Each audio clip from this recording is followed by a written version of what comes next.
কর্মসূচিতে মানুষকে যা কথা দিই, আমি চেষ্টা করি আমার শরীরের শেষ রক্তবিন্দু পর্যন্ত সে কথা আমি রাখবো। আমি ভেবে কথা দিই। অনেকে বলছে নতুন আর পুরনো তৃণমূলের মধ্যে দ্বন্দ্ব। আমাকে দল 2021 সালে নির্বাচনের সামনে থেকে নেতৃত্ব দিতে বলেছিল, আমি দিয়েছি। এতে দ্বিমত কোথায়?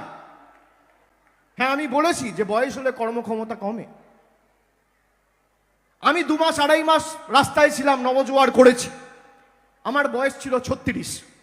আমি পারবো রাস্তায় থাকতে 2.5 মাস? আমার 70 বছর বয়স হলে পারবো না।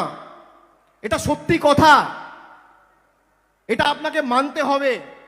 এতে অন্তর্দ্বন্দ্ব, এতে দ্বিমত, গৃহদাহ, এসবের জায়গা কোত্থেকে আসছে? অস্বীকার করতে পারেন না।